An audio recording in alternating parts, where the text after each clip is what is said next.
This video is for Desmos Geometry tool, where we can construct and demonstrate some geometrical structures, triangles and circles, etc. So please go to desmos.com and you will see there is one option for math tools. Select geometry tool.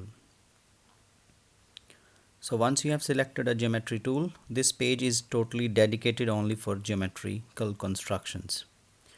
So of course there are options for more tools, construction and transformations. Transformations I will discuss in second video. Now I will try to focus on construction part, and I will restrict myself to triangle only. So polygon is the command which we can use. So polygon will be created using any number of points. The thing is, you have to come back from where you started. So you need to close the figure. And you can go to select button to change color or anything else.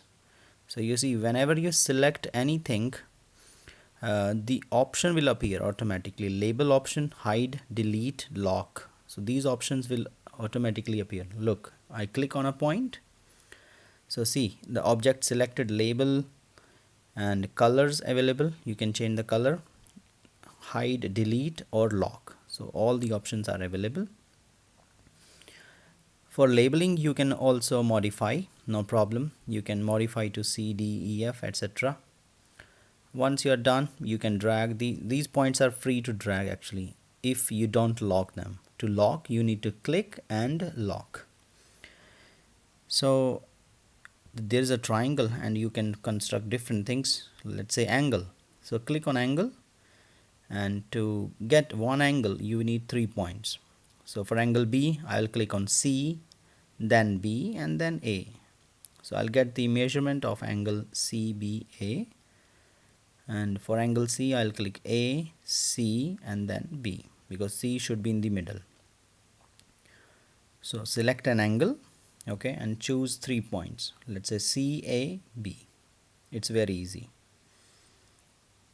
Or whenever you apply anything, always go to select, because select is like one arrow. So you will be able to drag and perform other constructional tools.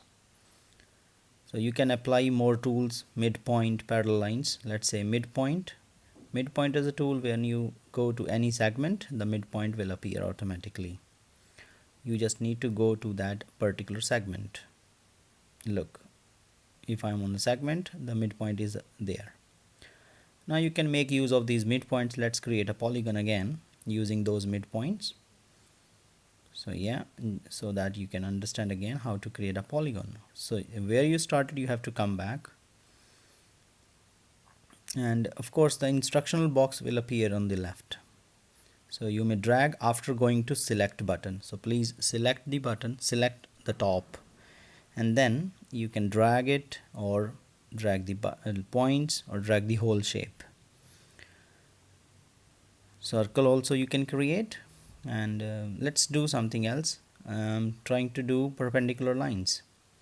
So for perpendicular line, you need to select a line to set the slope, and then select a point through which you want to see your perpendicular line should go. By mistake, if you have selected or done something wrong, you can always go to the top right. There is undo button. Undo, yeah. So let's say the perpendicular line must be perpendicular to the base AB and go through the midpoint of that. Similarly for the next line, for example, we want to create circumcentre, and it's a perpendicular bisector of all these segments. So I select a point and the points where all the perpendicular bisectors are intersecting, so you can demonstrate easily. So yeah, so there are different things you can create about a polygon. Drag and show these things. Please try, change color, drag, and different things you can perform. Thank you.